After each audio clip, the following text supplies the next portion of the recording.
अस्सलाम वालेकुम नाजरीन, मैं हूं गॉसिप गुरु और आज हमारे साथ मौजूद हैं सिद्रा रोज़। और आज भी हम इनसे बड़े मुश्किल और तल्ख हकीकत वाले सवाल पूछने वाले हैं। अस्सलाम वालेकुम सिद्रा। सिद्रा कैसी हैं आप? अल्हम्दुलिल्लाह बिल्कुल ठीक। आप सुनाएं कैसे? मैं बिल्कुल ठीक ठाक, I am good, all good. Sidra, सबसे पहले ये बताइए कि लोग कहते हैं कि जो टिकटॉकर्स हैं वो अच्छे नहीं हैं, टिकटॉकर्स बुरे होते हैं, चाहे उसमें लड़के हों या लड़कियां हों। तो जो पाकिस्तानी आवाम है उनका ये कॉन्सेप्ट क्यों बना हुआ है और वो इस तरह की थिंकिंग टिकटॉकर्स के लिए क्यों रखते हैं? मुझे ऐसा लगता है कि कुछ लोग इस तरीके के हैं हमारे मुआशरे में, जो देखना तो यही चाहते हैं। आज साहिर सर ने भी हमारे शो में यही बात की थी, देखना यही चाहते हैं लेकिन बुरा भी कहना है। और जब एक इंसान के अंदर टैलेंट नहीं होता ना, वो सामने वाले टैलेंट के अंदर हमेशा नुक्ताचीनी करता है। तो इसीलिए टिकटॉकर्स को यूँ बुरा कह देते हैं कि एक तो उनको बहुत जल्दी फेम मिल जाता है। आप पहले इंडस्ट्री में जाना, एक्ट्रेस के लिए अप्लाई करना, कोऑर्डिनेटर्स को कांटेक्ट करना, ये सब चीज़ें हुआ करती थी।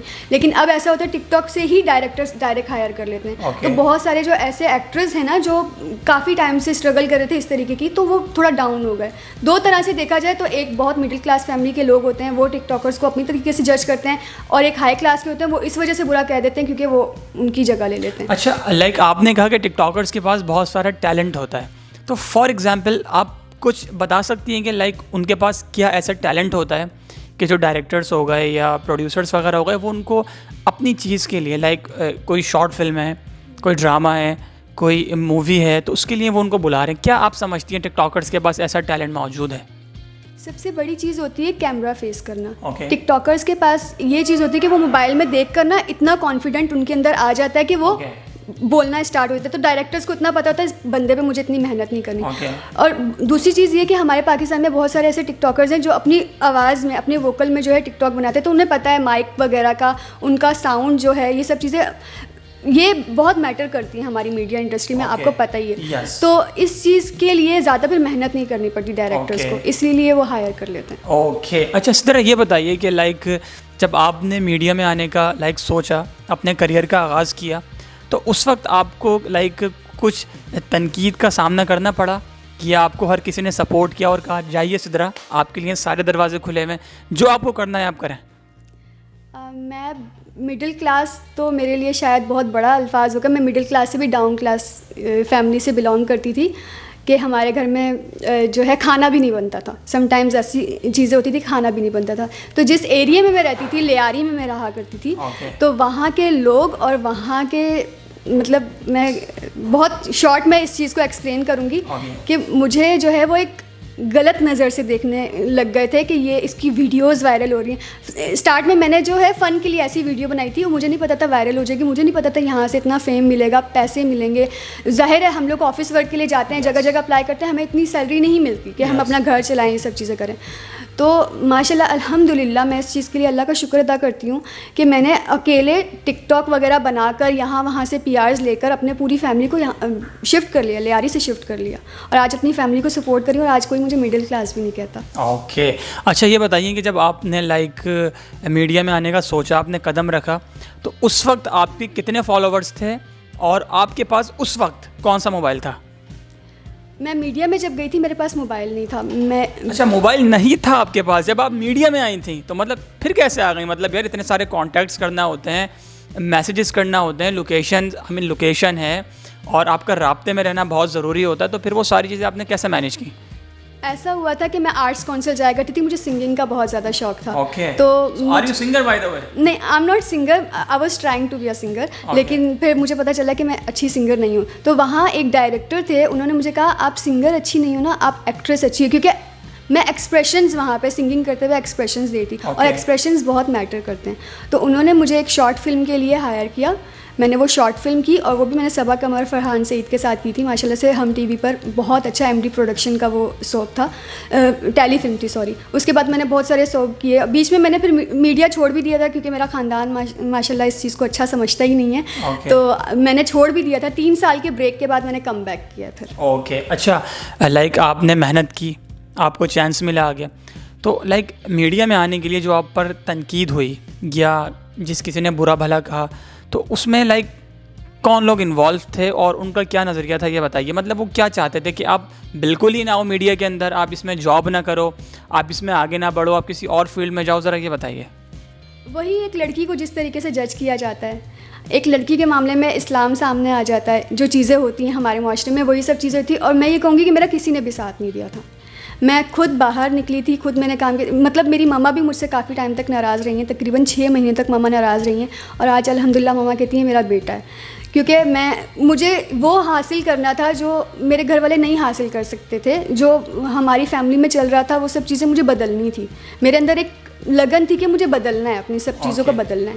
तो वो मैंने फिर पूरा किया और अब मैंने अपना मिशन कंप्लीट कर लिया। तो फिर मैं अल्हम्दुलिल्लाह करती हूँ। मैं ये कहती हूँ अपनी जितनी भी घर की लड़कियाँ वगैरह, अगर उनके अंदर टैलेंट है उनको बाहर निकलने दें। वो आपके लिए आपका बेटा बन कर दिखाएंगी। ये जज करती है ना, जब सोसाइटी किसी लड़की को जज करती है कि नहीं अगर लड़की बाहर निकल गई, लड़कों में जाके बैठ रही है तो लड़की ऐसी होगी वैसी, ऐसा कुछ नहीं होता। हमारे यहाँ पे जितने भी टिकटॉकर्स लड़के हैं, चाहे वो मीडिया के अंदर ही क्यों ना, अगर लड़की अच्छी है ना तो उसको कोई लड़का हाथ नहीं लगा सकता। ओके अच्छा, लेकिन लाइक सिद्रा जैसा आपने कहा कि लड़कियों को इजाज़त दे दें वालिदैन, स्पेशली लड़कियों को। लेकिन चले आप बोल्ड हैं, आपको पता है कि बाहर मार्केट में जाके किस तरह के लोग होते हैं, उनको किस तरह फेस करना है। लेकिन हर लड़की तो सिद्रा की तरह नहीं होती ना।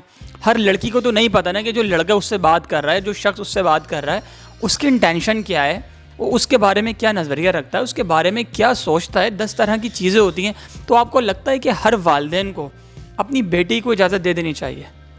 मैंने कहा ना, मैं जहाँ से ताल्लुक़ रखती थी ना, वहाँ अबाया के बगैर मैं घर से बाहर भी नहीं निकल सकती थी। मैं ऐसी फैमिली से थी और ऐसी फैमिली से ही हूँ अभी तक। हमारे घर में यही सब चीज़ें चलती हैं। मैंने अपने आप को अगर यहाँ तक इतना बिल्ड किया है तो इसकी वजह यही है कि मैं मैसेज देना चाहती थी आने वाले वक्त में। अभी मुझे पता है अभी मुझे लोग नहीं जानते इतना, तो आने वाले वक्त में मैसेज देना चाहती थी। एक छोटे घर की लड़की जो अबाया पहन के भी घर से बाहर निकलती थी, तो वो भी कर सकती है बहुत कुछ अगर उसके अंदर टैलेंट है तो फैमिली को इजाज़त। हाँ, मैंने बहुत कम उम्र में जो है ये सब चीज़ें स्टार्ट कर दी थी, वीडियोस बनाना। जब मेरी मम्मा को ऐसा लगता था कि मेरी छोटी सी भी बच्ची है, जवान होगी तो इसको जो है अक्ल आ जाएगी, सब चीज़ हो जाएंगी। लेकिन स्टार्ट से ही मेरा ये था कि मुझे कुछ बनकर दिखाना है। तो मैं कहती हूँ कि वालिदैन को देनी चाहिए इजाज़त अपनी बेटियों को, बेटों को। ये अब वो दौर नहीं है। आई मीन अच्छे वे में उनको इजाज़त दें, उनको आप सपोर्ट करें। अगर आपको लगता है कि आपके बच्चों के अंदर कोई टैलेंट मौजूद है, उनके अंदर कुछ करने की जस्तुजू है, वो कर सकते हैं कुछ, तो फिर आप उनको चांस दें। उनको बिल्कुल चांस। और एक और चीज़ भी मैं ये कहूँगी कि हम टिकटॉक बनाते हैं या कहीं से भी हमें इतने सारे PRs आते हैं ना, हमें जॉब की ज़रूरत नहीं होती, हम घर बैठे कमा सकते हैं। 3 साल मैंने घर पर बैठ के अर्निंग की है। मैंने लोगों को फेस नहीं किया। 3 साल मैंने बैठ के घर में अर्निंग। अच्छा, जो आप कह रही हैं कि आपने 3 साल घर में बैठ के अर्निंग की है, तो मैक्स कितना लाइक आप अर्न कर लेती थी उस वक्त? 1 लाख, 2 लाख, 3 लाख? डिपेंड करता था मेरी मेहनत के ऊपर। कभी कभी ऐसा, वो कहते हैं ना कि अल्लाह पाक जिसके नसीब में जितना लिखे, तो कभी ऐसा भी वक्त आया मैंने 2 लाख भी क्रॉस कर लिए थे। और कभी ऐसा भी वक्त आया 1 लाख तक गई। अल्हम्दुलिल्लाह 1 लाख के अंदर अंदर हो ही जाता है। ओके, तो जो आप लाइक, तो वो ऐसा क्या काम था जिससे आपको महीने के 2 लाख रुपए या 3 लाख रुपए मिल रहे थे? शायद मेरी, वो कहते हैं नीयत साफ होती है इंसान की तो मंजिल आसान। हाँ, तो एक ऐप आई थी लाइकी ऐप उस वक्त, और मैं वहाँ वीडियो टारगेट वगैरह पूरा करना था, 15 वीडियोस बनाए, 25 वीडियोस बनाए। तो जब वो स्टार्ट में आई थी ना, मैंने तभी स्टार्ट किया था। वो एडिट की वजह से मुझे शौक चढ़ा था कि अपनी वीडियोस में एडिट करूं। तो उन्हें मेरा फेस वगैरह अच्छा लगा, तो उन्होंने कहा हम आपको परमानेंट रखना चाहते हैं। Yes, by the way you are pretty यार, इसमें कोई शक नहीं है यार। Thank you, you are more than welcome. लेकिन ऐसा हुआ था लाइकी वालों ने अब मुझे सैलरी बेस पर रखा हुआ है, और स्टार्ट अभी भी रखा हुआ है। वाह यार, ज़बरदस्त। वो कहते हैं कि लाइफ टाइम आप हमारे साथ कॉन्ट्रैक्ट में रहें, क्योंकि मैं उनको स्टार्ट से मैंने नहीं छोड़ा। फैम के चक्कर में मैं नहीं पड़ी, किसी और चक्कर में टिकटॉक पर भी नहीं गई थी। उनके बीच में इस तरीके के कॉन्ट्रैक्ट आए थे, आपने टिकटॉक यूज़ नहीं करना। ऐसा नहीं करना तो नहीं करना। मेरा मकसद ये था कि मुझे अर्निंग करनी है। अब मैंने अर्निंग कर ली, अब मैं चाहती हूँ फैम भी मिले और अर्निंग भी हो, अब दोनों चीज़ें हो। ओके, यानी कि अब माशाल्लाह आप जो है, जो आपकी जो ऐप है लाइकिया, जो उनका डिपार्टमेंट है, तो वहाँ के जो लोग हैं उनके साथ आप काम कर रही हैं और ऑफिशियली आप उनके पास मौजूद हैं। ओके अच्छा, सिद्रा कोई ऐसी चीज़ लाइक कोई ऐसा वाक़या लाइक बताने का मकसद ये है लोगों को, ताकि लोगों को पता चल जाए कि यार जो हमारे माशरे में टिकटॉकर्स मौजूद हैं वो लोग ऐसे ही उठ के नहीं आ गए, उनको कोई ऐसी स्क्रीन नहीं मिल गई है, उन्होंने बड़ी अपनी लाइफ के अंदर मेहनत की है, उनकी एक अपनी स्ट्रगल है, उनकी अपनी एक स्टोरी है। तो कोई ऐसी चीज़ जो आप के दिमाग में हो कि मैं अगर शेयर करूँ तो हो सकता है कि उससे बाकी के लोग सीख लें, उसमें कोई एक मैसेज छुपा हुआ हो, तो कोई ऐसी बात है आप शेयर करना पसंद करेंगे? उसकी उस चीज़ का कॉन्क्लूजन बता दें 1 मिनट के अंदर, 2 मिनट के अंदर उसकी कोई समरी बता दें, बताएंगे आप? हाँ। बताइए, आप खुद बताइए। मैं एक चीज़ ये यहाँ पे बताना चाहूँगी कि देखें, टिकटॉकर जब कोई भी आता है ना, तो कोई भी मिलियन फॉलोवर्स नहीं लेकर आता। हर बंदे की अपनी एक मेहनत होती है, हर बंदा अपनी एक मेहनत करता है, वो अपने एफ़र्ट्स उसके अंदर लेकर आता है, वीडियोस के अंदर अपने कंटेंट्स वहाँ पर दिखाता है। कंटेंट्स दिखाने वाले इंसान के अंदर बहुत ज़्यादा टैलेंट होता है, जो अगर एटलीस्ट थोड़ा सा ट्राई भी करता है ना, तो मेरी नज़र में मैं कहती हूँ वो इंसान बहुत ज़्यादा टैलेंटेड है। वो किसी को कॉपी नहीं कर रहा, वो अपना कुछ नया लेकर आ रहा है। नेचुरल स्टाइल होता है, गॉड तो होता है। जी, और हमारे पाकिस्तान में मैं ऐसा मानती हूँ, जैसे कवल के फूल कीचड़ में खिलते हैं ना, तो मुझे ऐसा लगता है जैसे छोटे मिडिल क्लास फैमिली के जो लोग होते हैं ना, उनके अंदर बहुत टैलेंट होता है, बिल्कुल बहुत ज़्यादा टैलेंट होता है। बेतहाशा टैलेंट है जी, और उनके पास टाइम इतना होता है कि वो अपने उस टैलेंट को अकेले एक रूम में जो है दिखाते हैं, अपने आप को शीशे में देखते हैं और वहीं पे ख़त्म कर देते हैं। वो आगे ख्वाब नहीं देखते। लड़कियां ये सोच के ख्वाब नहीं देखती हैं कि बस हमारी फैमिली ने हमें इजाज़त नहीं देनी। लड़के ये देख के ख्वाब नहीं देखते कि हमारी इतनी सैलरी है, हमें कौन करेगा हायर। तो ये चीज़ें जो है ना, हमारे माशरे को बहुत पीछे कर रही हैं। और टिकटॉक से ये हो गया कि हम लोग अपने टैलेंट को बाहर दिखा सकते हैं। तो मैंने ऐसे बहुत सारे देखे हैं, जैसे आप गाँव के भी बहुत सारे टिकटॉकर्स को देखेंगे, वो भी आए हैं यहाँ पे इंडस्ट्री में, उन्होंने काम करना स्टार्ट किया है। तो मैं ये कहना चाहूँगी कि कोई भी काम ना नामुमकिन नहीं होता। अगर आप सोच लेते हो ना मैंने ये करना है, तो वो होकर रहता है। और आप बिल्कुल ठीक कह रही हैं कि आप ईमानदारी के साथ, मेहनत के साथ अगर कुछ करना चाहते हैं, अपनी मंजिल तक पहुंचना चाहते हैं, और आप ईमानदारी से सारी चीज़ें करते हैं, तो आप अपनी मंजिल तक पहुंच जाते हैं। बस नीयत साफ़ होनी चाहिए आपका। अगर फोकस अपने एम पर है ना कि मुझे कुछ बनना है, तो उसी पर रहना चाहिए। हमें बहुत सारी इस तरीके की चीज़ें मिलती हैं रास्ते में कि कुछ तफरी कर लो, दोस्त बन गए, घूम लो वहाँ पे, ये सब मैंने ये सब चीज़ें नहीं की। मैंने यही सोचा था कि मुझे जो करना है बस मैंने वो और कुर्बानी भी दी आपने।